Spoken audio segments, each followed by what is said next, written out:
"I don't want a child with you," said the billionaire CEO. 4 years later, he saw a child with her and couldn't walk away. She placed the tiny onesie on the table between them, her hands trembling with a hope she had carried for 3 weeks. She had imagined this moment 100 times. The joy on his face, the embrace, the promises of forever becoming suddenly, beautifully real. Instead, she watched his expression freeze. She watched the warmth drain from his amber eyes like water from a cracked vessel. And then she heard the 7 words that would haunt her for 4 years. "I don't want a child with you." She thought she had misheard. She must have misheard. Because the man sitting across from her was the man who had whispered about their future against her skin at midnight. The man who had looked at her like she was the only solid thing in a world made of smoke. "What did you say?" she whispered. His voice came out flat, rehearsed, like he had practiced this cruelty until it became comfortable. "I said I don't want a child with you. This isn't what I signed up for, Emaine. This was never part of our arrangement." Arrangement. The word landed like a slap. "Cedric, I'm carrying your baby. Our baby. This isn't an arrangement. This is a life. It's your life. Your choice. But I won't be part of it." She stared at him across the expensive apartment that suddenly felt like a mausoleum. Everything she had believed about him, about them, about love itself crumbled in the space between heartbeats. "You're a coward," she said, and her voice didn't shake anymore. "You're so afraid of becoming your father that you're becoming exactly like him, abandoning the people who love you before they can disappoint you." He flinched, but he didn't move. He didn't reach for her. He didn't take it back. She gathered her things with hands that had learned not to tremble. At the door, she turned back one final time. "I hope someday you realize what you just threw away. And I hope it destroys you the way you just destroyed me." Then she walked out of his life and disappeared so completely that he spent 2 years and hundreds of thousands of dollars trying to find her. He never did. Not until 4 years later, when he was walking past a waterfront restaurant in Marseille and glanced through a window. Not until he saw her laughing with a little girl who had curly dark hair like her mother and amber eyes exactly like his own. Not until he realized that those 7 words hadn't ended anything. They had just delayed the reckoning. Have you ever said something you couldn't take back? Something that cost you everything that mattered? Have you ever wondered what happens to the people we hurt when we stop looking?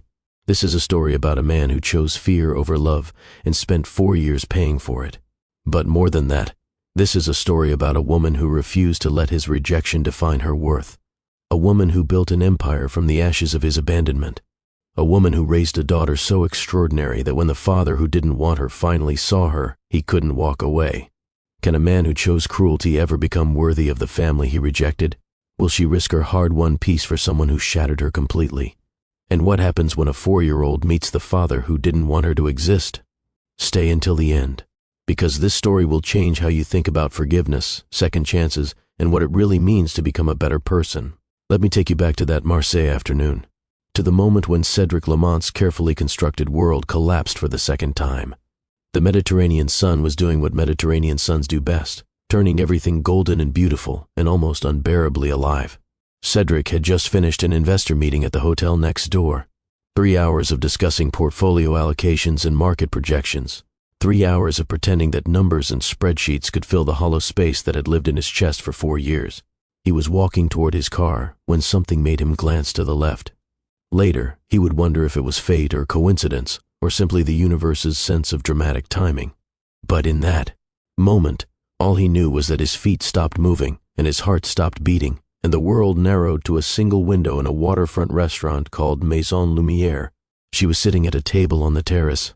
Her dark hair was shorter now, pulled back in a way that emphasized the sharp angles of her face. She was wearing a crisp white blouse and she was laughing at something, and God, he had forgotten what her laugh looked like from the outside. How it transformed her whole face. How it made everything around her seem brighter. But she wasn't alone.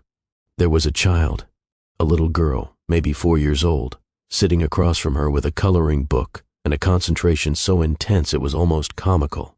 The girl had curly dark hair that spiraled in every direction. She had her mother's mouth, the same determined set of her chin. And she had his eyes. Cedric knew those eyes. He saw them every morning in the mirror. That distinctive amber that ran through his family like a genetic signature, impossible to mistake for anyone else's. His legs went weak. He reached for the wall beside him, suddenly needing something solid to hold onto. The math was simple, devastatingly simple. 4 years old meant conception 5 years ago. 5 years ago was the spring when everything between them had ended. The spring when he had said those 7 words and watched her walk out of his life. She had been pregnant.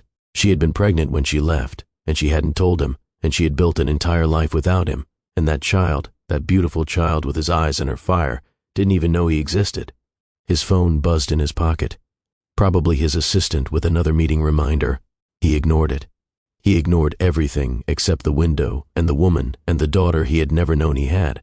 For 4 years he had told himself he was at peace with losing Emaine. He had done the therapy. He had examined his choices. He had acknowledged his failures and worked to become someone different, someone better.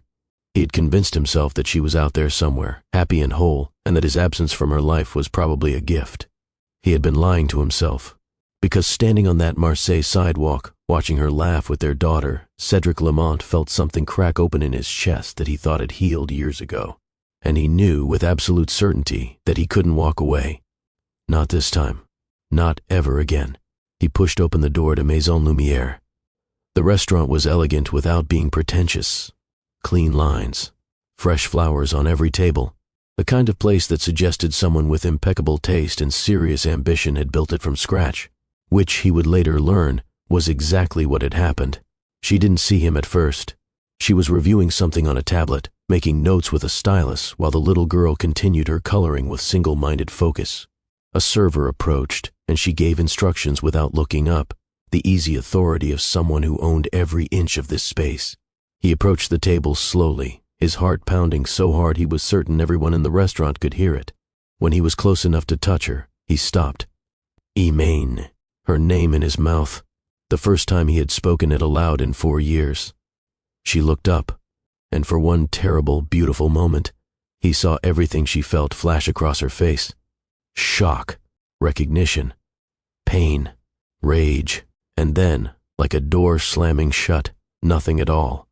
Her expression went smooth and cold and perfectly controlled. Hello, Cedric. Are you lost? Her voice gave nothing away. She might have been greeting a stranger who had accidentally wandered into a restaurant looking for directions. I was meeting investors at the hotel next door. I saw you through the window. I thought I was imagining things. You're not. This is real. I'm real. She set down her stylus. Her movements were precise, unhurried, giving nothing away about the chaos that must have been churning beneath the surface. Or maybe there was no chaos.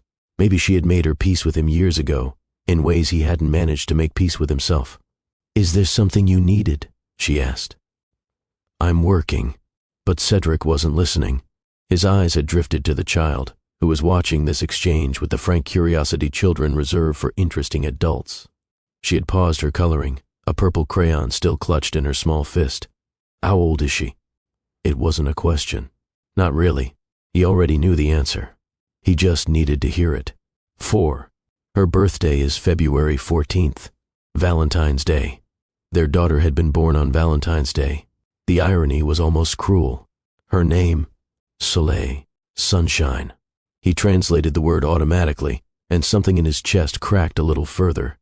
She had named their daughter for light, for warmth, for everything opposite of the darkness he had left her in. Cedric opened his mouth to say something else, anything else. But the little girl spoke first. Mama, who is that man? Her voice was clear and unafraid. She studied Cedric with the same intensity she had been applying to her coloring book, assessing him with an honesty that only children and prophets possess. Someone I used to know, Imini replied. A long time ago. Before I was born. Yes, baby. Before you were born. Soleil considered this information, turning it over like a puzzle piece she wasn't sure where to place. Then she picked up her purple crayon and returned to her drawing. He looks sad, she observed without looking up. Like the man in the story who lost his treasure. Cedric felt the words land somewhere deep in his chest. Out of the mouths of children, they see what adults try desperately to hide. Imaine's expression flickered for just a moment. Something that might have been pain or might have been satisfaction at her daughter's perceptiveness. Then the mask was back in place. We should talk, Cedric said. Privately, please. I told you, I'm working. This is my restaurant. I don't take breaks to entertain ghosts. Your restaurant? He looked around with new eyes. The elegant decor, the confident staff, the obvious quality of everything. This wasn't some modest bistro where she had found employment. This was an empire. You built this. I built everything, Imana replied. The restaurant, the reputation, our life, all of it. Alone, without help from anyone who found my existence complicated. The barb landed exactly where she intended it to. Cedric flinched, remembering the word he had used 4 years ago. Complication. He had called their child a complication. Imaine, I was wrong. I was terrified and wrong and now you want a what? She cut him off. Apologize? Insert yourself into a life you explicitly rejected? 4 years, Cedric. 4 years of midnight fevers and first steps and learning to be both parents at once. You don't get to show up now and claim redemption because you happened to walk past a window. I didn't know. You didn't want to know. There's a difference. The words hung between them. Soleil continued coloring, apparently unbothered by the adult tension swirling above her head, or perhaps simply accustomed to tuning out grown-up complications in favor of more important matters, like getting the shading right on her mermaid's tail. You're right, Cedric said finally. I didn't want to know. I was a coward. I said things that were unforgivable, and you did exactly what you should have done. You protected yourself and our daughter from someone who didn't deserve either of you. Iman's eyes narrowed slightly, as if she had been expecting an argument and wasn't sure what to do with agreement. But I'm here now, he continued. I'm not asking you to forgive me. I'm not asking for anything I haven't earned. I'm just asking for a conversation. One conversation. And if you tell me to leave after that, I will. But please, let me at least try to explain. The silence stretched between them. Soleil looked up from her drawing, glancing between the two adults with the uncanny perception children sometimes display. Mama, can I show him my mermaid? I finished the tale. Imaine hesitated. Every instinct was clearly telling her to refuse, to protect this bubble she had built around herself and her daughter.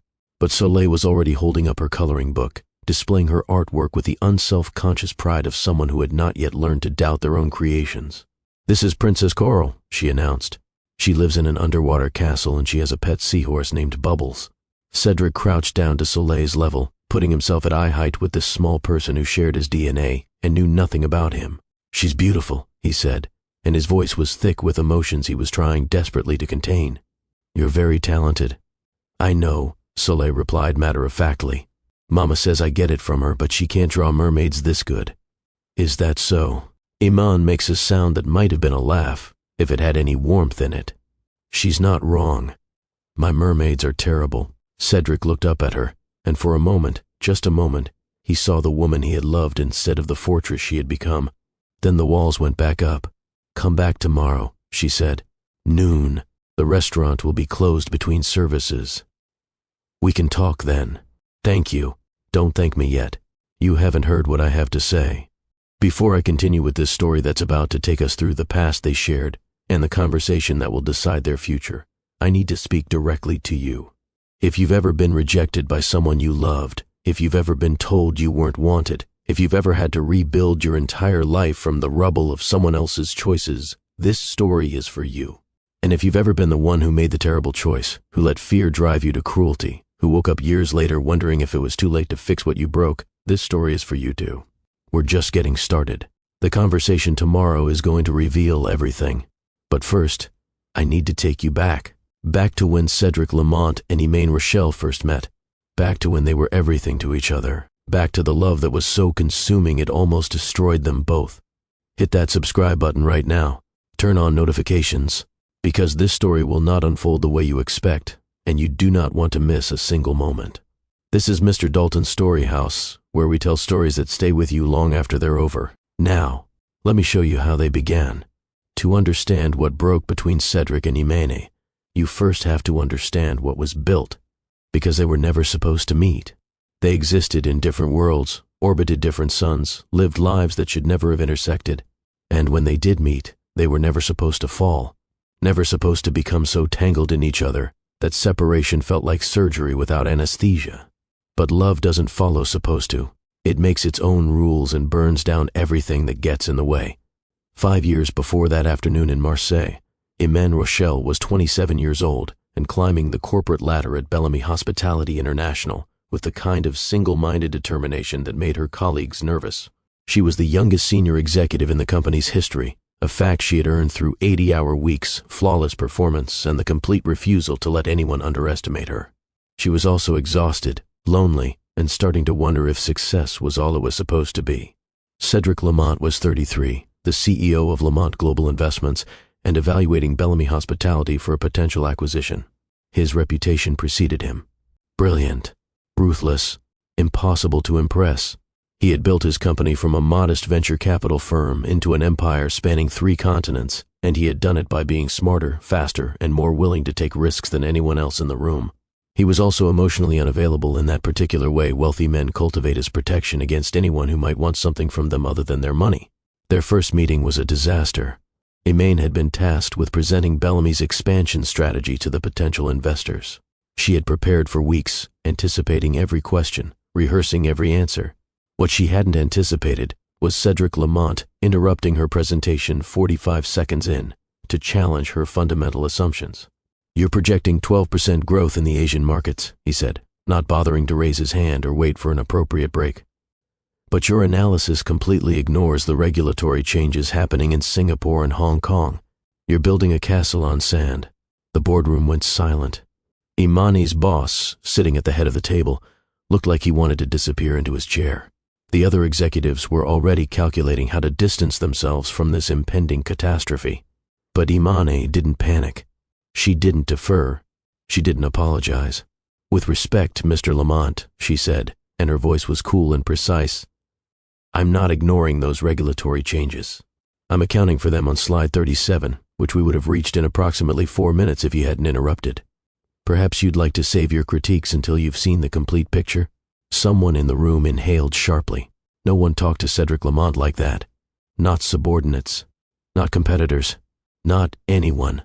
Cedric's expression didn't change, but something shifted behind his eyes. Interest, maybe. Or respect. Or the beginning of something neither of them would recognize until it was too late. "Then show me slide 37, he said. She did. And she was right. Her analysis was impeccable, her projections conservative but achievable, her strategy the most comprehensive approach to Asian market expansion he had seen in years. After the presentation, when the room had cleared and most of the executives had fled to nurse their wounded egos, Cedric found her collecting her materials at the conference table. "That was impressive," he said. "I know," she replied without looking up. "I don't present things unless I'm sure they can withstand scrutiny. Most people would have crumbled after I challenged them like that. Most people aren't me." He laughed. It was the first genuine laugh he had experienced in months, surprising him with its suddenness. She looked up at that, curious despite herself. "Can I take you to dinner?" he asked. "I'd like to hear more about your perspective on the Asian markets. Is this a business dinner or a personal one? Does it matter?" "It matters to me," she said. "I'm not interested in being another acquisition, Mr. Lamont. I've seen your reputation, brilliant deals, disposable people." The words should have offended him. Instead, they intrigued him further. When was the last time someone had spoken to him with complete honesty instead of careful diplomacy? "And if I said it was personal? Then I'd say I don't know you well enough to have dinner with you personally, but I'm willing to have coffee. In public, during daylight hours, and we'll see if you're someone worth knowing beyond your net worth." That coffee stretched into 4 hours. They argued about market trends and favorite books and the ethical responsibilities of accumulated wealth. She challenged everything he said, and he found himself thinking harder, speaking more honestly than he had with anyone in years. By the time the coffee shop closed around them, Cedric Lamont knew 2 things with absolute certainty. First, that Imani Rochelle was the most extraordinary woman he had ever met. And second, that he was going to fall in love with her whether he wanted to or not. He didn't want to. Love was vulnerability. Love was weakness. Love was the door through which people entered your life and then destroyed it when they left. But wanting had nothing to do with it. Over the next 6 months, they fell into each other with the kind of intensity that burns too hot to sustain but feels too good to stop. He pursued her relentlessly, and she made him work for every inch of ground. Their first kiss came 3 months in, after an argument about the morality of hostile takeovers that had somehow ended with them standing too close in his office, both breathing hard. both pretending they didn't know what was about to happen. "Tell me to stop," he said, his mouth an inch from hers. "Why would I do that?" "Because once we start this, I don't know if I can stop." She kissed him instead of answering. And he was right. Neither of them could stop. The relationship that followed was passionate, consuming, terrifying in its depth. Cedric had spent his entire adult life keeping people at arm's length, and suddenly there was this woman who saw through every defense he had built, who called him on his failures with the same directness she used to celebrate his successes, who loved him in ways he had never learned to accept. And Iman, who had always prioritized career over connection, found herself wanting things she had never allowed herself to want: a partner, a home, a future that looked nothing like the carefully planned trajectory she had mapped out for herself. They talked about that future sometimes, late at night, tangled together in his ridiculous apartment with its ridiculous view of the Paris skyline. They talked about marriage vaguely, abstractly, as something that would happen eventually when the timing was right. They talked about children the same way, as distant possibilities rather than immediate plans. But there was a difference between how Iman talked about these things and how Cedric did. When she spoke about their future, her voice softened with longing. When he spoke about it, there was always a subtle deflection, a way of keeping the conversation theoretical rather than concrete. She should have noticed. She should have recognized the pattern. But love makes fools of the wisest people, and Iman was too deep in it to see clearly. The warning signs were there if she had been willing to look. The way he pulled away when conversations got too intimate. The way he deflected questions about commitment with charm instead of answers. The way he prioritized work over her, repeatedly, with apologies that became less convincing each time. There was one moment about 8 months into their relationship that should have told her everything. His sister Marguerite had visited from Lyon, bringing her 2 young children with her. Iman had watched Cedric with his nieces, expecting to see him relax into the easy affection of family. Instead, she saw him retreat. He was polite to the children, but distant. He held himself apart from their chaos, observing rather than participating. When the younger one tried to climb into his lap, he gently redirected her toward her mother with an excuse about an important phone call. Later, when they were alone, Iman had asked him about it. "Do you want children someday?" He had taken too long to answer. When he finally spoke, his voice was carefully neutral. "I haven't really thought about it. Maybe. Eventually." Iman heard "maybe eventually" and translated it into "yes when the time is right." She heard what she wanted to hear because the alternative was too painful to consider. But Cedric had meant something entirely different. He had meant, "I am terrified of becoming my father." He had meant, "I don't know if I'm capable of that kind of commitment." He had meant, "Please stop asking me about a future I can't imagine." They were speaking different languages and neither of them knew it. Then came Singapore. Iman had been sent to evaluate a potential property acquisition for Bellamy, a 2-week trip that would require her complete focus. She and Cedric had been together for almost a year by then, and she was starting to wonder when their relationship would evolve into something more formal. She was starting to imagine engagement rings and wedding venues and all the milestones she had never allowed herself to want before him. What she wasn't imagining, what she had never even considered, was pregnancy. The signs had been subtle. Fatigue she attributed to jet lag. Nausea she blamed on unfamiliar food.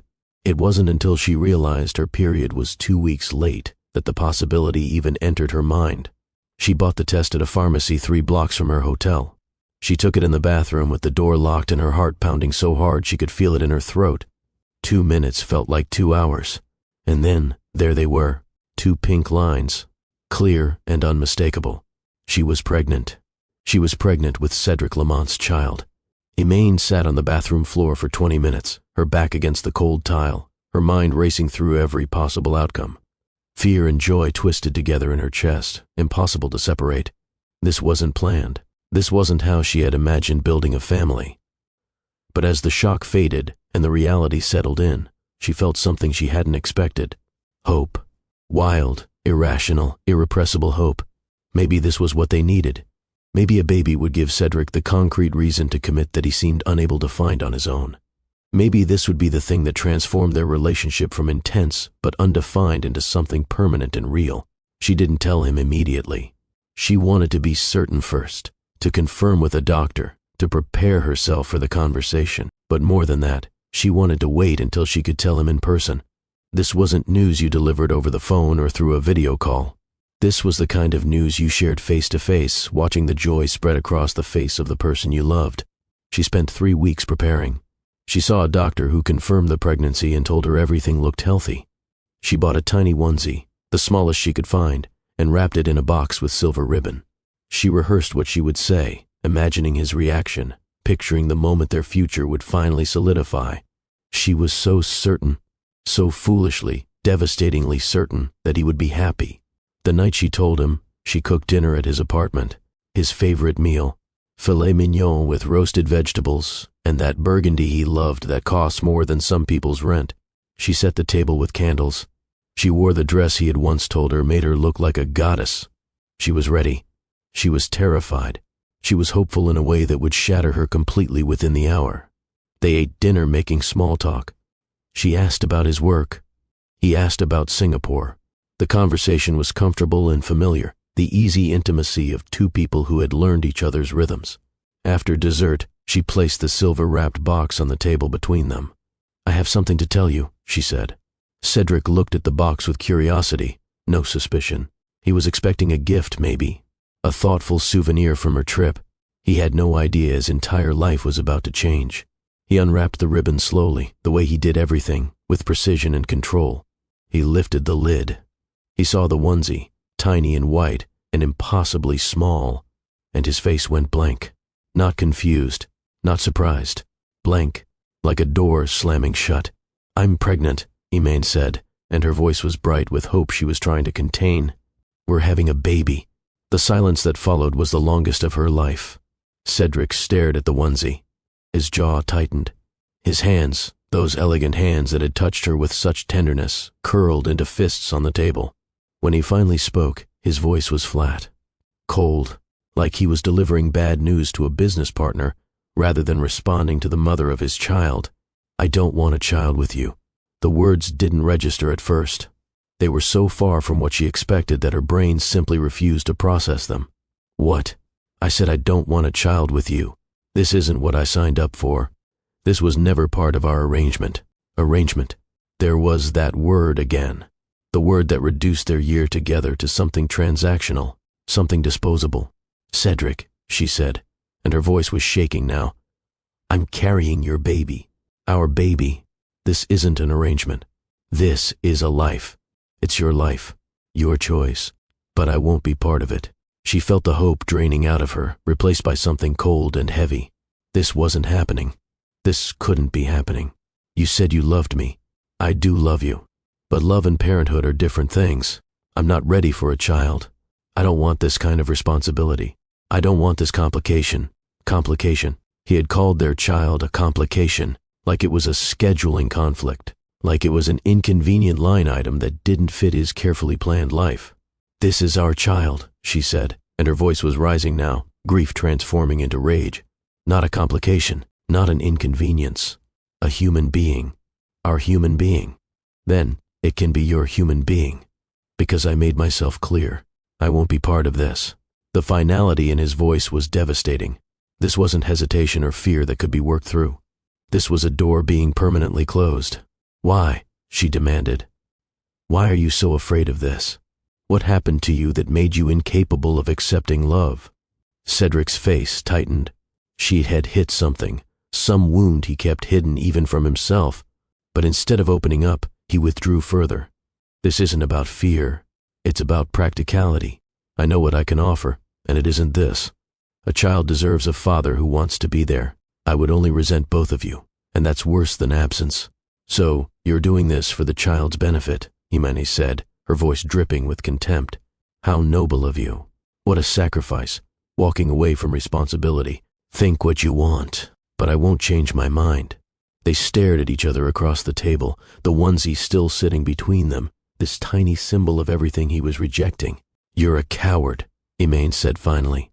"You're so afraid of becoming your father that you're becoming exactly like him, abandoning the people who love you before they can disappoint you." The words landed. She saw him flinch. She saw something in his eyes that might have been recognition, might have been shame. But it wasn't enough to change anything. "I think you should leave," he said quietly. "I think you're right." She gathered her things with steady hands. She wouldn't cry in front of him. She wouldn't give him the satisfaction of seeing how completely he had destroyed her.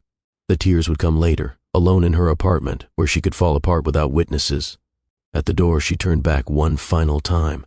He was still sitting at the table, staring at the onesie like it was an accusation.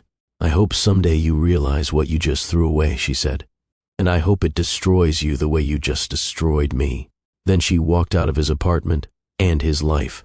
She never saw him open the onesie, run his fingers over the soft fabric, and sit alone at that table until dawn, drinking himself into numbness because some part of him knew, even then, that he had made the worst mistake of his life. But knowing wasn't the same as doing anything about it. And by the time he was ready to reconsider, she was already gone. I want to pause here because I know exactly what some of you are feeling right now. You're furious at Cedric. You want to reach through the screen and shake him. You want to ask how anyone could be so cruel to someone they claim to love. And I understand. His words were unforgivable. His rejection was complete. He took the most vulnerable moment of her life and turned it into devastation. But here's what I need you to understand. People like Cedric don't become monsters overnight. They're made, usually by other people who hurt them first. That doesn't excuse what he did. It doesn't make it okay. But it helps explain why a man who genuinely loved a woman could still push her away when she needed him most. And here's something else. This story isn't about letting him off the hook. It's about what happens when someone finally faces the consequences of their choices and has to decide whether to keep running or start changing. If you're still with me, hit that like button. Drop a comment telling me what you think should happen. Should Iman ever give him another chance? Is what he did truly unforgivable? Your voice matters in this story. Now let me tell you what happened next. Because Iman Rochelle didn't stay broken, and Cedric Lamont didn't stay comfortable, and 4 years later, everything would change. Iman left Paris on a train heading south. She had no plan, no destination, just the desperate need to put distance between herself and the man who had gutted her with 7 words. She ended up in Marseille because it was as far as she could go without leaving France. Because her grandmother had been born here, had told her stories about the harbor and the hills and the way the light hit the water at sunset. Because she needed to feel connected to something that predated Cedric, something that had existed before him and would continue to exist after.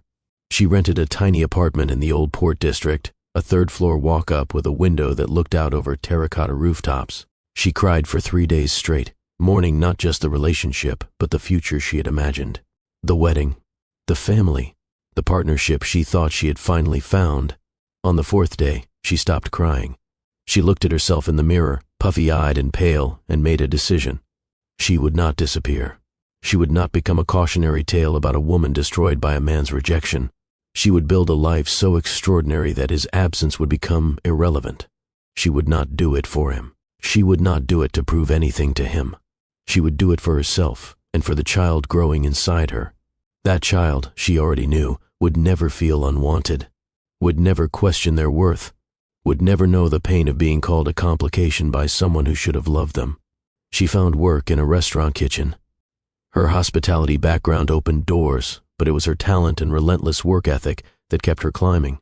Within months, she had moved from prep cook to line cook. Within a year, she was sous chef at one of the most respected brasseries in the city. All of this while pregnant. All of this while hiding her condition until she couldn't anymore. All of this while saving every euro she could, building towards something she could barely articulate but knew she needed. Soleil was born on February 14th, Valentine's Day, in a hospital room with no one beside her.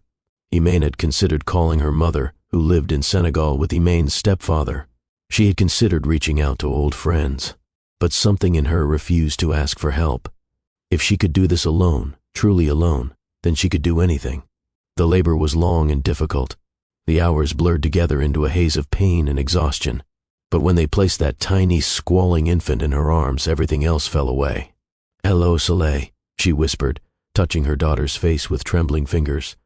"You are wanted. You are loved. And we are going to be okay." They were more than okay. Over the next 4 years, Iman built an empire. It started with a business plan scribbled on napkins during Soleil's nap times. It grew into investor meetings conducted with a baby carrier strapped to her chest. It became Maison Lumière, which opened when Soleil was 2 and became profitable within 18 months. By the time Soleil was 4, Imane had earned critical acclaim, financial security, and a reputation as one of the most innovative young restaurateurs in the south of France. She had done it all as a single mother, without help, without support, without the man who should have been beside her. She had also become hard in ways she hadn't been before. She didn't date. She didn't let anyone get close enough to hurt her. She surrounded herself with professional colleagues and staff, never friends. She told herself this was strength, that independence was the same as invulnerability. Maybe it was. Or maybe it was just survival wearing a mask. Soleil grew into a child as extraordinary as her mother.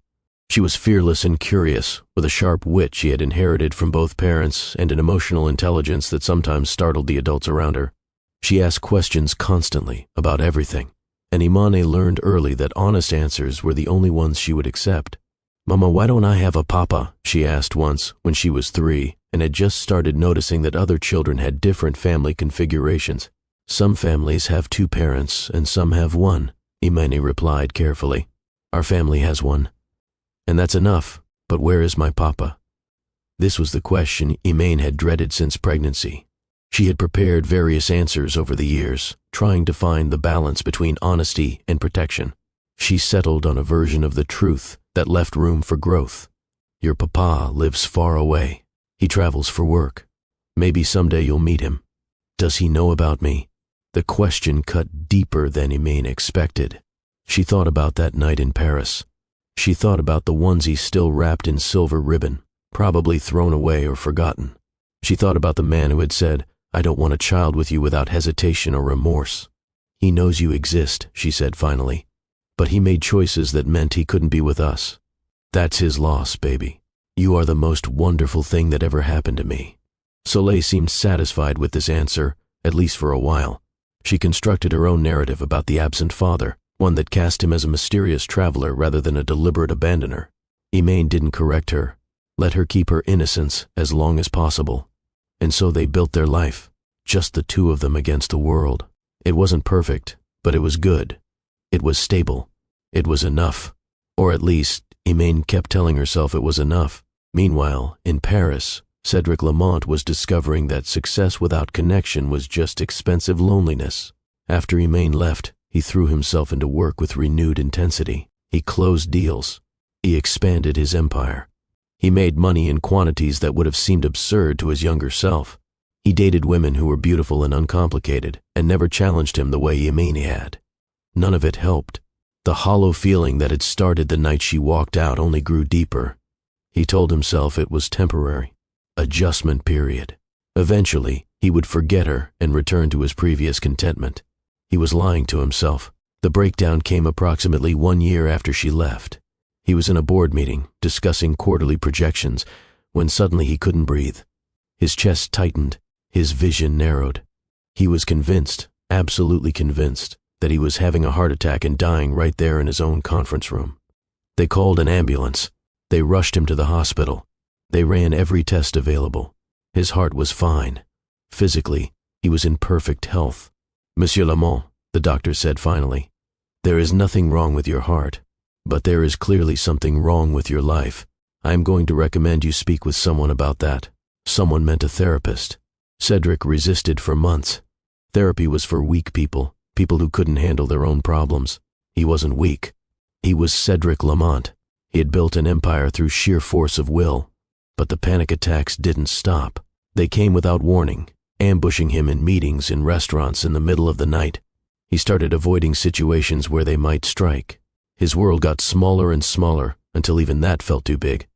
Finally, reluctantly, desperately, he made an appointment with a psychiatrist. That first session was the hardest thing he had ever done. "Tell me why you're here," the doctor said. And Cedric, who had spent his entire life controlling every narrative, found himself telling the truth for the first time. "I destroyed the best thing that ever happened to me," he said, "and I don't know how to live with that." The therapy that followed was brutal. Week after week, year after year, the psychiatrist helped him excavate the foundations of his fear. His father, who had abandoned the family when Cedric was 7, leaving without explanation or goodbye.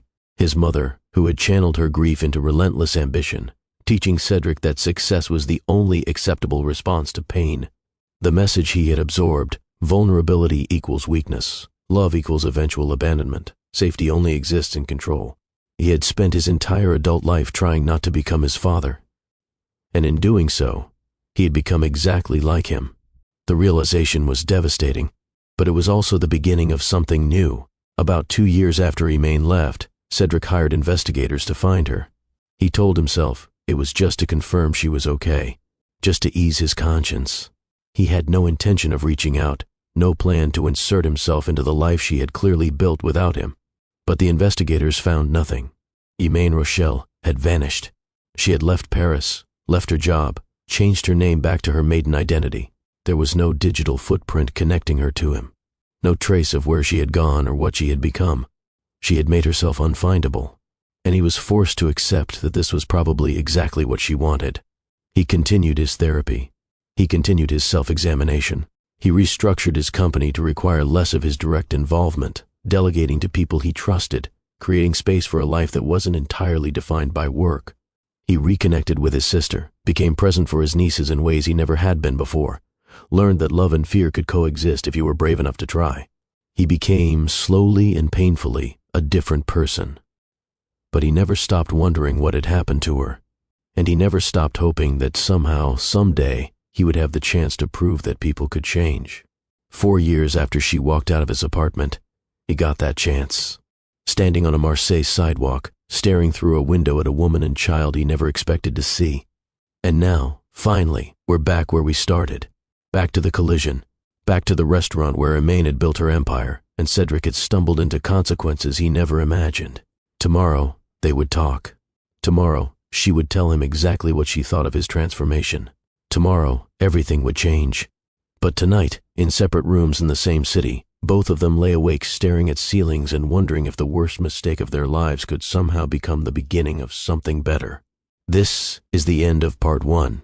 We have traveled from devastation to reconstruction, from the 7 words that destroyed everything to the accidental meeting that reopened wounds and possibilities both. Emaine has built her empire. Cedric has done his work, and their daughter stands between them, innocent and perceptive and unaware that her whole world is about to shift. In part 2, you will witness the conversation that will determine whether trust can be rebuilt from betrayal. You will watch Cedric fight for the chance to be a father while Emaine protects the walls she built to survive. You will see whether actions can truly overcome words, whether transformation is possible, whether forgiveness can coexist with memory. And you will learn whether this family can become whole or whether some fractures are simply too deep to heal. Hit subscribe right now. Turn on notifications, because part 2 is coming, and I promise you it will be worth the wait. This is Mr. Dalton Story House. We believe in complicated people and imperfect love, and the messy, beautiful work of becoming better than we were. Your story isn't over, neither is theirs. Part 2. The morning sun rose over Marseille like it always did, indifferent to the human drama unfolding beneath it. Emaine had been awake since 4, lying in the darkness of her bedroom, staring at shadows on the ceiling and trying to convince herself that today was just another day. It wasn't, and she knew it. Soleil woke at 7, padding into her mother's room with the stuffed seahorse she had slept with since infancy. "Mama, are you awake?" "I'm awake, baby." "Come here." Soleil climbed into the bed and snuggled against Imane's side, warm and trusting and completely unaware that her entire world might shift in a matter of hours. "You look worried," Soleil observed, studying her mother's face with that uncanny perception she had. "Are you thinking about the sad man from yesterday?" Emaine hesitated. She had spent 4 years carefully curating the information Soleil received about her father. Abstract references to someone far away, vague explanations about different kinds of families, nothing that would hurt, nothing that would create false hope. But Cedric wasn't abstract anymore. He was real and present and asking for something Emaine wasn't sure she could give. "I'm thinking about a lot of things," she said finally. "Grown-up things." "Is he coming back? The sad man?" "Yes, he's coming back today." "Good," Soleil said, and the simplicity of it was almost painful. "I want to show him more of my drawings." He said nice things about Princess Coral. Children were so trusting, so ready to accept kindness at face value without examining its motives. Part of Imane wanted to protect that innocence forever. Another part knew that protection and isolation were not the same thing. "We'll see, baby. Now let's get ready for school." The morning routine was familiar and grounding, Breakfast, hair brushing, a small battle over whether mismatched socks were acceptable for school. By the time Emaine dropped Soleil at preschool, she had almost convinced herself she was calm. Then she drove to the restaurant and found Cedric already waiting outside. He was leaning against the wall near the entrance, looking at his phone. When he saw her car pull up, he straightened immediately, pocketing the device with the expression of a man about to face judgment. "You're early," she said as she unlocked the door. "I couldn't sleep. I've been walking around the city since dawn." "Nervous?" "Terrified," he admitted. "I spent 3 hours trying to figure out what to say to you. I had entire speeches prepared. Now I can't remember any of them." "Maybe that's better," Imana replied, leading him inside. "I don't need speeches, Cedric. I need truth." The restaurant was silent and empty, tables waiting for the evening service that wouldn't begin for hours. Emaine led him to the private dining room, the same space where she had agreed to this conversation yesterday. She had set up coffee service, neutral territory within her domain. They sat across from each other, the table between them like a negotiating space, which in many ways it was. "Before you start," Imane said, "I need you to understand the parameters of this conversation. Of course, this isn't about you and me. Whatever history we have, whatever feelings or resentments, none of that matters today. The only question is whether you can add something positive to Soleil's life, or whether your presence would introduce instability that damages her. I understand. What you want, what you feel, what you think you deserve, none of that factors into my decision. I've spent 4 years protecting her. I'm not going to stop now because you showed up with regrets. I wouldn't expect you to."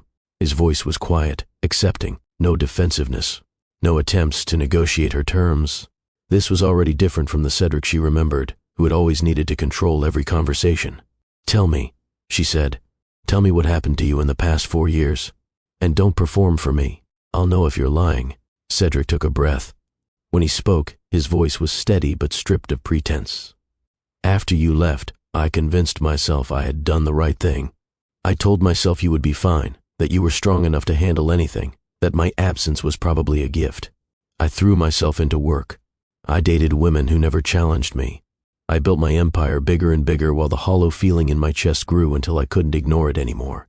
He paused, looking down at his hands. "About a year after you left, I had a breakdown. A real one. I was in a board meeting and I couldn't breathe. They called an ambulance. They ran every test. Nothing was wrong with me physically.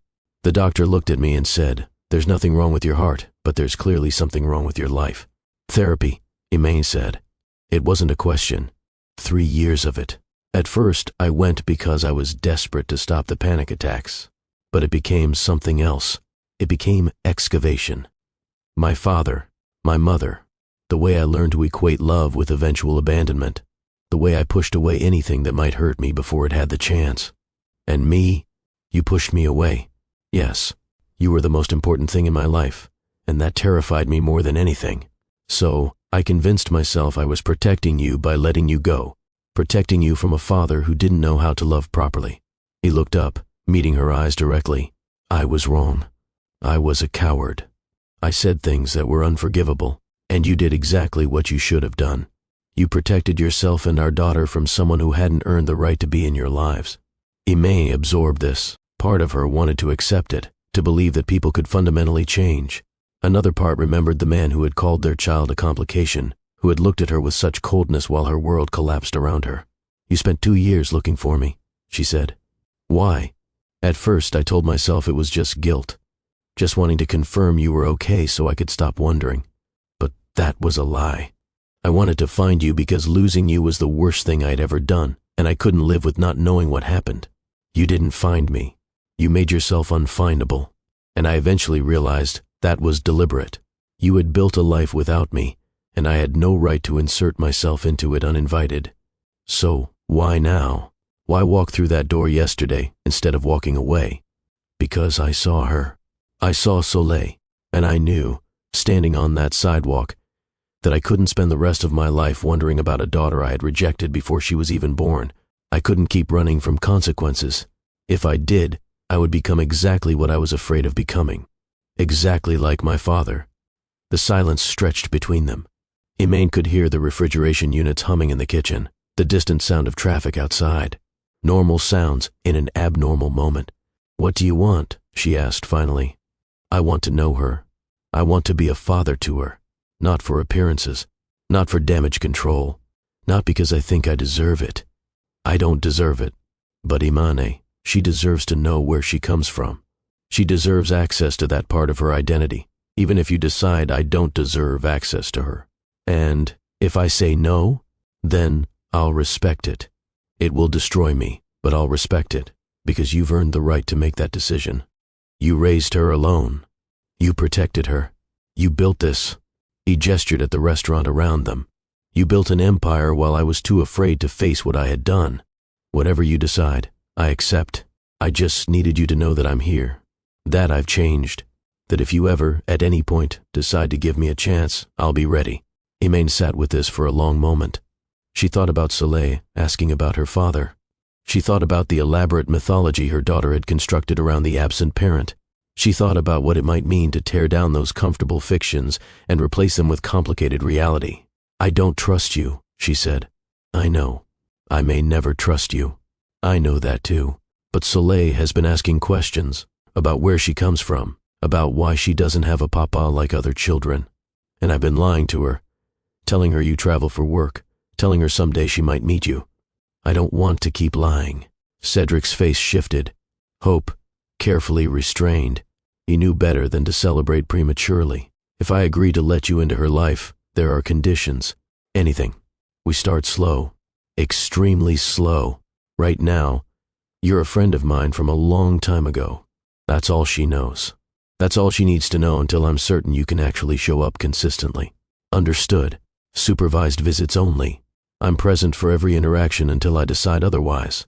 You don't take her anywhere alone. You don't make promises about the future. You don't tell her who you really are until I give permission." "Agreed. If you commit to this and then disappear, if you let her down the way you let me down, you will never see her again." "I mean that, Cedric. One chance. No second opportunities. If you mess this up, it's permanent." "I understand. And I accept." Iman studied him, looking for cracks in the facade, looking for the old Cedric, the one who made promises he couldn't keep, the one who treated commitment like a burden rather than a choice. She didn't find him. Either he had changed, or he had learned to hide better. "Actions," she said finally, "not words. You've given me a lot of words today. Words are easy. Show me actions. Show me consistency. Show me that you can be what she needs." "I will. We'll see." She stood, signaling the end of the conversation. Cedric stood as well, and for a moment they faced each other across the table where so much had been decided. "When can I see her again?" he asked. "This weekend, Saturday. There's a park near my apartment where she likes to play. Meet us there at 3 o'clock. "I'll be there." "Yes," Imane said, and her voice was steel. "You will be." She watched him leave, watched him walk through her restaurant and out into the Marseille sunshine. Then she sat back down at the table and allowed herself one moment of doubt. What if she was wrong? What if letting him in was the biggest mistake she could make? What if he hurt Soleil the way he had hurt her? But then she thought about her daughter, asking where her papa was. She thought about the gap in their family that Soleil had been trying to fill with stories and imagination. She thought about the possibility, however slim, that Cedric really had changed.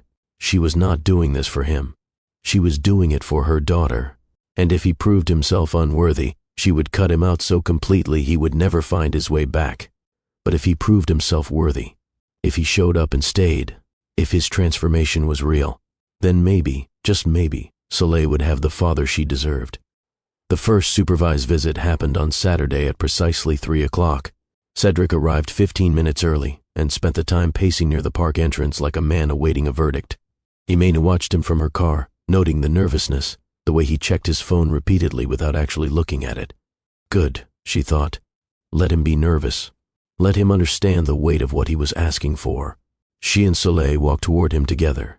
Soleil was wearing her favorite yellow sundress and carrying a small backpack full of drawing supplies. She had been excited about seeing the sad man again, though Imane hadn't told her the significance of the meeting. "Hello," Cedric said when they reached him. His voice was carefully casual, but she could see the emotion he was trying to contain. "Thank you for letting me come." Soleil looked up at him with frank assessment. "You came back. I said I would. Some people say things and don't mean them, Soleil observed. Mama says you have to watch what people do, not what they say. Cedric glanced at Iman, who kept her expression neutral. Your mama is very wise, he said, and she's right. I'll try to show you with my actions. Okay, Soleil replied, apparently satisfied. Do you want to see me on the swings? I can go really high. I would love to see that. They walked into the park together, Soleil running ahead while the two adults followed at a distance. Iman watched every interaction carefully, ready to intervene at the first sign of trouble. But there was no trouble. Cedric was awkward at first, uncertain how to talk to a 4-year-old. He started with questions that were too formal, too adult. What are your favorite subjects in school? Soleil stared at him like he had grown a second head. I'm 4. We don't have subjects. We have snack time and story time, and sometimes we paint. Right, of course. I'm sorry. I don't know much about what 4-year-olds do. That's okay, Soleil said with surprising generosity. You can learn. What do you do? I run a company. We help other businesses grow. That sounds boring. Cedric laughed. It wasn't the controlled chuckle Iman remembered from cocktail parties and investor meetings. It was genuine and surprised and almost boyish. You know what? You're absolutely right.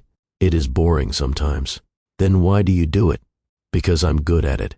And because it lets me help people in other ways. What other ways? Cedric thought about this seriously, not dismissing the question or deflecting it. When businesses grow, they can hire more people. Those people earn money to take care of their families. So in a way, my boring job helps families. Soleil considered this.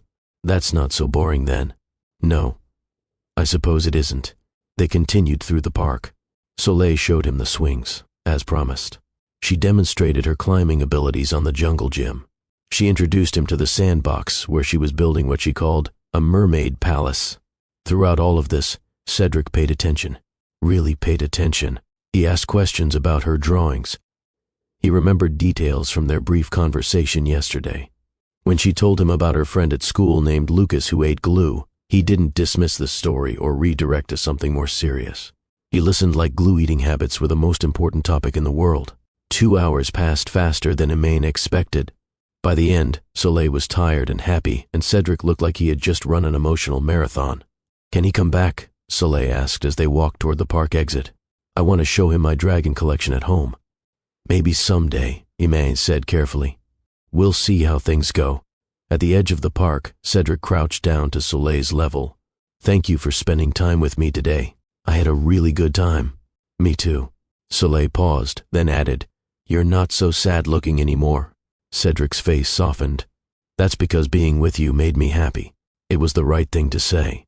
Not manipulative, not over the top, just honest. After Soleil skipped ahead toward the car, Imane turned to Cedric. You did okay, she said, and it was the closest thing to praise she had offered. I was terrified the entire time, he admitted. 4-year-olds are much more intimidating than corporate boards. They should be. They can see through pretense. Adults have learned to accept lies. Children haven't. I'm starting to understand that. Iman nodded. Same time next week? I'll be here. And so began the slow, careful process of building trust from nothing. I want to pause here and speak directly to you. We have reached a turning point in this story. Cedric has been given a chance he doesn't deserve. Iman has risked her carefully constructed walls for the sake of her daughter. And Soleil has begun connecting with a man she doesn't yet know as her father. But this is where the real work begins. Not grand gestures or dramatic declarations. Just the quiet, relentless discipline of showing up. Again and again. Proving through action what words can never prove. If you've ever been given a second chance you didn't deserve, you know how fragile this moment is.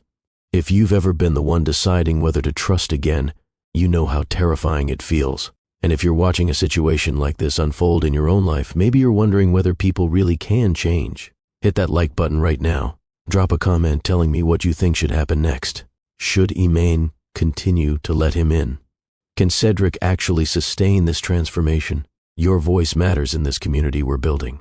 And subscribe if you haven't already, because we're about to see whether this fragile beginning can survive the tests that are coming. Now, let me show you what consistency looks like. The weekly visits became the rhythm of their lives. Every Saturday at 3, Cedric would meet them at the park or the zoo or the beach. Every Saturday, he would listen to Soleil's stories and answer her questions and treat her like the most important person in any room.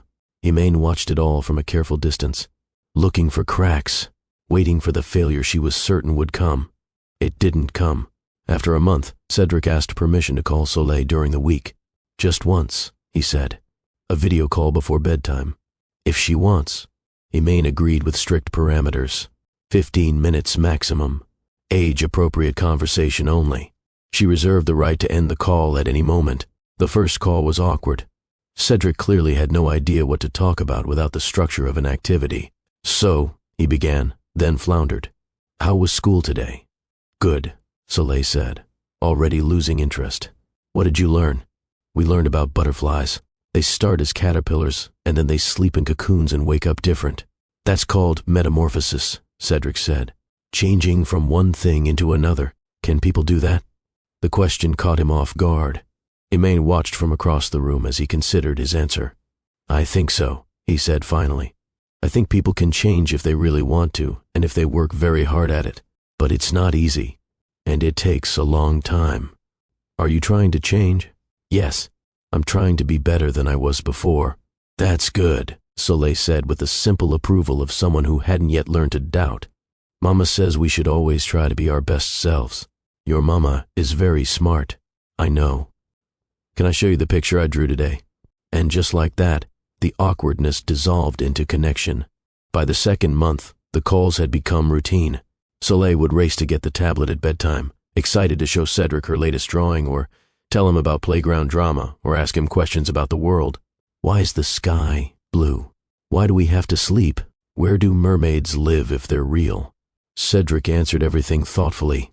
When he didn't know something, he admitted it and promised to find out. When he found out, he remembered to tell her.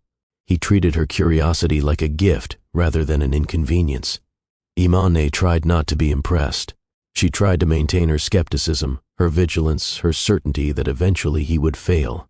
But watching him with their daughter, seeing the genuine connection forming between them, something in her began to shift. Not trust, not yet, but maybe the absence of active distrust, maybe the beginning of believing that change was possible. 3 months after that first visit in the park, they told Soleil the truth. It happened at the restaurant, after hours. Iman had arranged for them to have dinner together, just the three of them, in the private dining room where so many important conversations had taken place. Soleil sat between them at the table, working on a drawing while the adults tried to figure out how to begin. Baby, Iman said finally, we have something to tell you. Soleil looked up, alert to the seriousness in her mother's voice. Remember how I told you that your papa lives far away, and that someday you might meet him? Yes. Well, Iman took a breath. He doesn't live as far away as I thought. Soleil's brow furrowed in confusion. Then understanding began to dawn. She looked at Cedric, really looked at him, studying his face like she was seeing it for the first time. Your eyes, she said slowly. They're like my eyes. Yes, Cedric said. His voice was thick. They are. You're my papa? Yes, sunshine. I am. The silence that followed was the longest of anyone's life. Soleil sat very still, processing this information with the intensity she brought to everything important. Did you know about me before? When I was a baby? Cedric looked at Imani, asking silent permission. She nodded. I knew your mama was going to have you, he said carefully. But I wasn't ready to be a papa. I was scared. I made a very big mistake. What mistake? I left when I should have stayed. I wasn't there when you were born, or when you took your first steps, or any of the important moments. That was wrong. And I'm very sorry. Soleil considered this with unsettling seriousness. Mama was very sad, wasn't she? When you left, Cedric couldn't meet Iman's eyes. Yes, I hurt her very badly. That's something I'll always regret. But you came back. I did. When I found out where you were, I came right away. And you're not going to leave again? No. I promise I'm not going to leave again. Promises are just words, Soleil said, echoing what her mother had taught her. You have to show with actions. Cedric nodded, and for the first time since the conversation began, he smiled. You're absolutely right, and I will. I'll show you every day for as long as you'll let me. Soleil was quiet for another long moment. Then she did something neither adult expected. She climbed out of her chair, walked around the table, and wrapped her small arms around Cedric's neck. "Okay," she said simply. "You can be my papa now." Cedric held her like she was made of something precious and breakable. When he looked at Imane over their daughter's shoulder, there were tears streaming down his face. Imane found her own vision blurring. She hadn't expected this. The acceptance, the forgiveness that children could offer so freely while adults struggled with it for years. She didn't trust Cedric. Not completely. Maybe not ever completely. But in that moment, watching him hold their daughter for the first time, she allowed herself to believe that maybe this could work. Maybe they could become some version of a family. Maybe broken things could be rebuilt if everyone was willing to do the work. Everything changed after the reveal. Cedric began spending more time in Marseille. He rented an apartment near the waterfront. He restructured his company to allow remote work. Within months, he was present in their daily lives in ways that went beyond scheduled visits. He attended Soleil's dance recital. He coached her t-ball team, despite knowing nothing about the sport. He learned to braid her hair through YouTube tutorials and patient practice. He helped with homework and answered endless questions and showed up for every moment she would allow him to attend. And slowly, something else began to change too. The dynamic between Cedric and Imane shifted. What had started as hostile necessity became toleration. Toleration became cooperation. Cooperation became something that almost resembled friendship. They talked now, really talked, about Soleil's development and educational choices, about parenting philosophies and childhood fears, about the logistics of sharing a child across two households. And sometimes, late at night after Soleil was asleep, they talked about other things, about who they had been before everything went wrong, about what they had learned in the years apart, about the possibility of forgiveness and whether some wounds ever fully heal. "Do you hate me?" Cedric asked one evening. They were sitting on Imane's balcony, drinking wine while Soleil slept inside. The Mediterranean stretched before them, silver under moonlight. "I used to," Imane admitted. "For years I hated you with everything I had. It was the only way I could survive what you did. And now, she paused, considering the question seriously. "Now I'm tired. Hatred takes so much energy, and watching you with Soleil, seeing who you've become, it's hard to hate someone who's genuinely trying. That's not forgiveness. No, it's not. I don't know if I can forgive you. What you said, how you said it, that lives in me, Cedric. It changed who I am. I know, and I don't expect forgiveness. I don't deserve it, but you want it." He was quiet for a long moment. "I want you to be free of the pain I caused," he said finally, "whether that comes through forgiveness or through time or through something else entirely. I just want you to not carry that weight anymore." It was the right answer, not asking for absolution, not prioritizing his own redemption, just wanting her healing, whatever form it took. "I'm working on it," Imane said. "That's all I can promise." "That's enough." They sat together in comfortable silence, watching the moon trace its path across the sky. Two people who had been everything to each other, then nothing, now slowly becoming something new.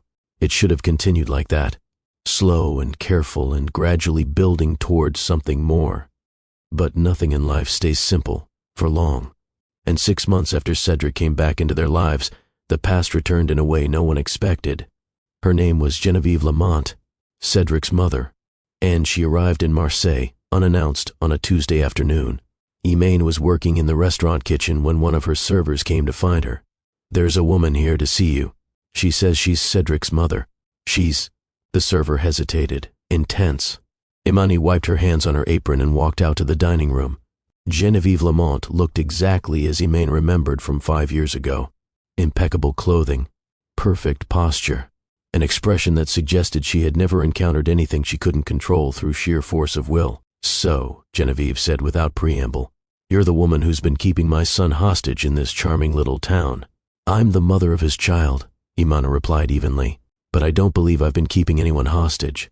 You've certainly changed his priorities. He used to be focused on building an empire. Now he's here, playing house." The contempt in her voice was unmistakable. Imane felt her defenses rising, old wounds threatening to reopen. Perhaps his priorities changed because he realized an empire means nothing if you're alone in it. Genevieve's eyes narrowed. "I'd like to meet my granddaughter. That's not my decision alone. Cedric and I will discuss it. I'm not asking for permission. I'm stating an intention, and I'm stating a boundary. Soleil is 4 years old. She's just learned that Cedric is her father. Adding another new person to her life requires consideration. For a moment, something flickered across Genevieve's face. Surprise, perhaps. Or maybe a grudging respect for someone who didn't immediately defer to her demands. "You've developed quite a spine," she observed. "I always had one. I just don't hide it anymore." They stared at each other across the restaurant, two women who had nothing in common except the man who connected them. "I'll be in touch," Genevieve said finally, "and I expect Cedric to bring the child to visit me properly. Not in this." She gestured dismissively at the restaurant. A real family setting. Then she left, leaving Imane standing in the middle of her empire with a sick feeling that everything was about to become much more complicated. That evening, after Soleil was in bed, Imane told Cedric about the visit. His face went pale. "She was here? Today? Without telling me? She seems to think her permission is the only one that matters. That sounds like my mother." Cedric ran his hands through his hair, agitated. "I'm sorry. I should have warned you this might happen. I knew she was unhappy about my time in Marseille. I just didn't think she would. Ambush me at work? Yes. Well, she did. And she made her opinions about me quite clear." "What did she say?" "That I'm keeping you hostage. That I'm a charming little distraction from your real life." Cedric's expression hardened. "That's not true. None of that is true. You and Soleil are my real life. Everything else is just details." She doesn't see it that way. She thinks I'm not good enough for your family. My mother thinks no one is good enough for her idea of what this family should be. That's her problem, not yours. It becomes my problem when she shows up making demands about my daughter, our daughter. And you're right. I need to handle this. What are you going to do? I'm going to talk to her. Make clear where my priorities are. And if she doesn't accept that, then she doesn't. I've spent my whole life trying to earn her approval. It cost me you the first time. I won't let it cost me you again." He said it so simply, like it was obvious, like choosing Imane and Soleil over his mother's expectations was the easiest decision he had ever made. Something shifted in Imane's chest, a wall that had stood for 6 months developing a crack. "You mean that?" she said, completely. "What about your relationship with her? She's your mother.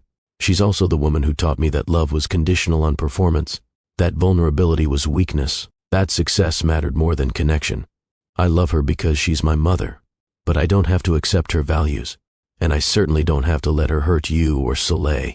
Imane studied him in the lamplight, looking for the old Cedric, the one who had chosen his comfort over her pain, the one who had let his mother's expectations shape his capacity for commitment. She didn't find that man. She found someone different, someone who had done the work and was still doing it.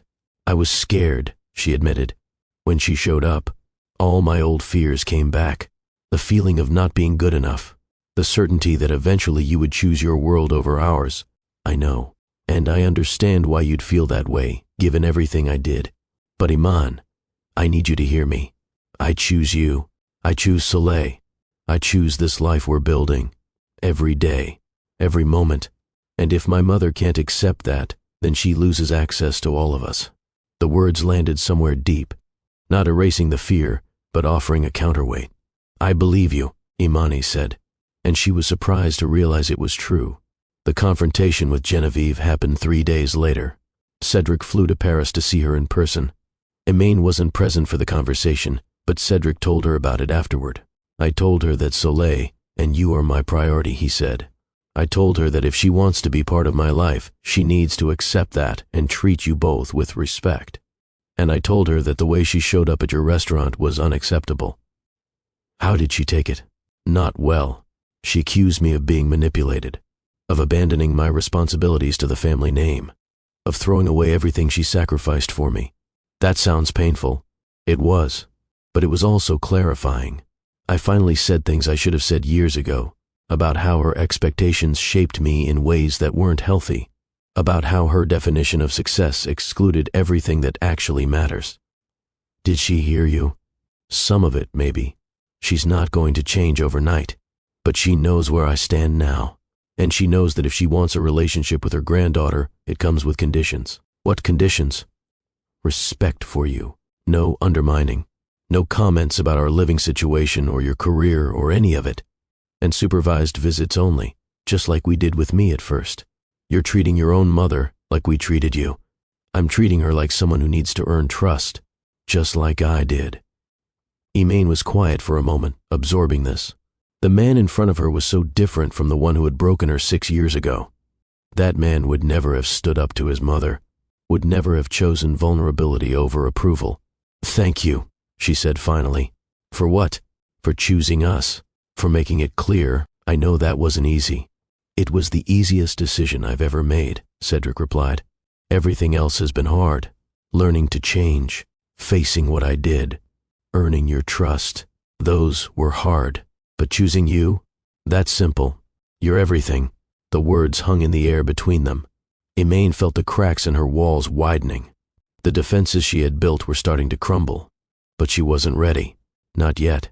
There was too much history, too much pain, too much at stake.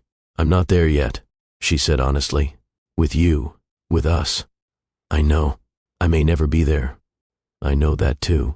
But you're not leaving." "No, I told you. I'm here. Whatever that looks like. Whatever you need. I'm not going anywhere." And so they continued, building trust day by day, rebuilding something that had been shattered so completely that most people would have walked away. But Imane wasn't most people, and neither was Cedric. And slowly, carefully, against all odds, they began to find their way back to each other. The shift happened so gradually that Imane almost didn't notice it. One day she was maintaining careful distance.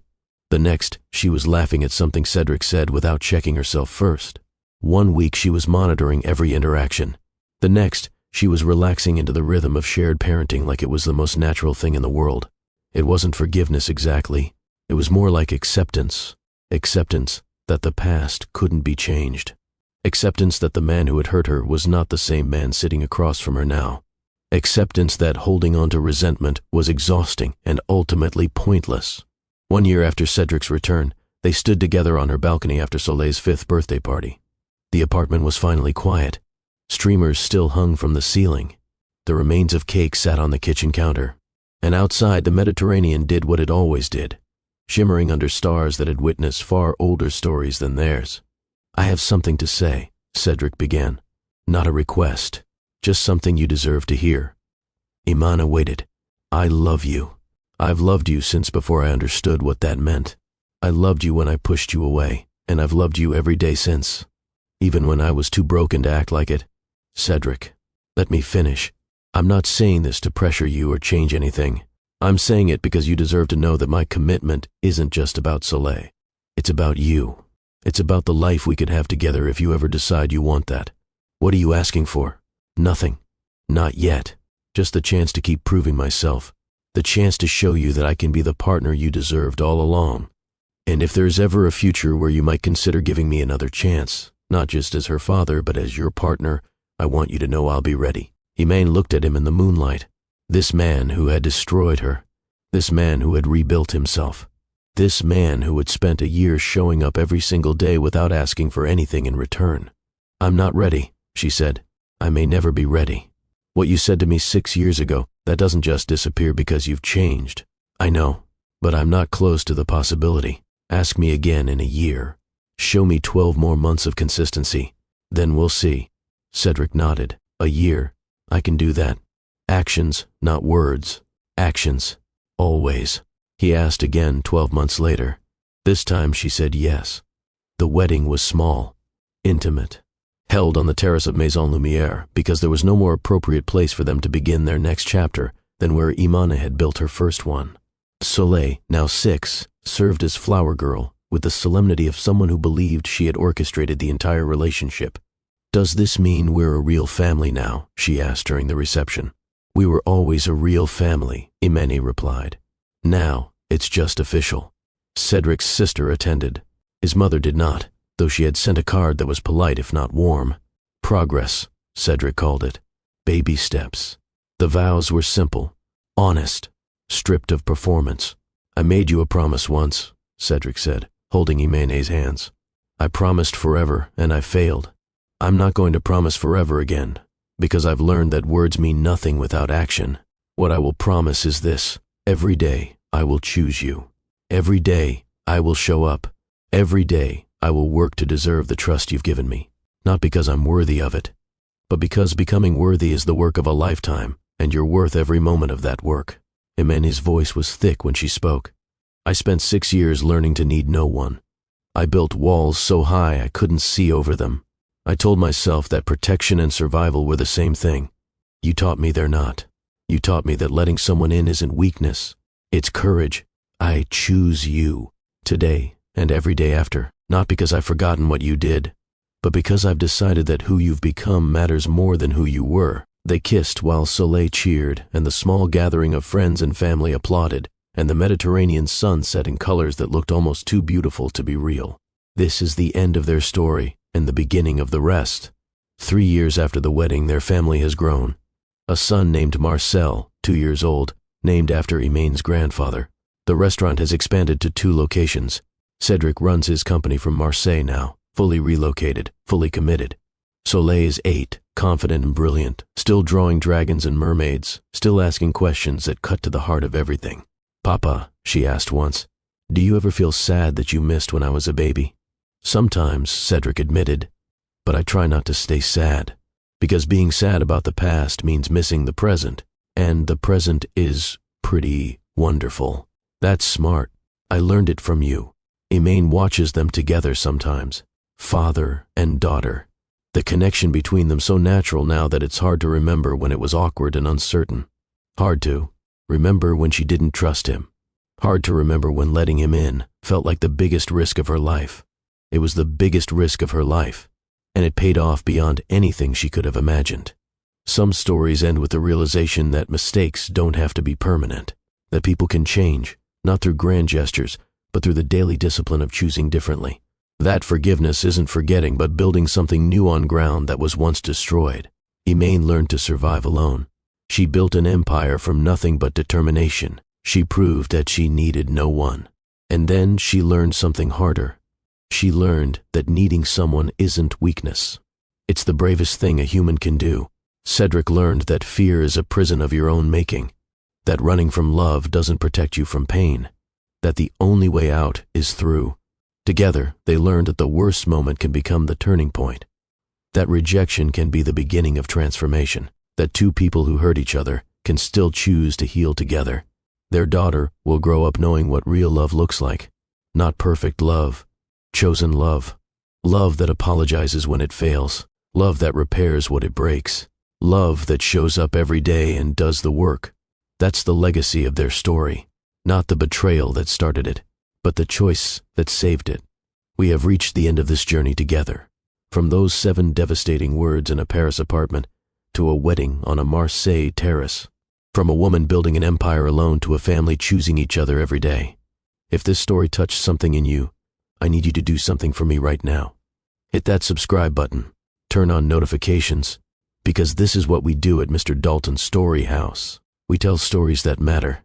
Stories about the messy, complicated, beautiful reality of being human. Stories about people who fail and fall and find their way back. Share this video with someone who needs to believe that second chances are real. Someone who's been rejected and thinks they'll never recover. Someone who made a terrible mistake and wonders if it's too late to fix it. Someone who's trying to decide whether to trust again. Drop a comment telling me your story. Have you ever been given a second chance you didn't deserve? Have you ever forgiven someone who hurt you deeply? Do you believe people can really change? Your voice matters. Your story matters. We're building a community here, not just a channel. A community of people who believe that our worst moments don't have to define us. That transformation is possible. That love, real love, is worth the risk. Thank you for staying until the end. Thank you for investing in this story.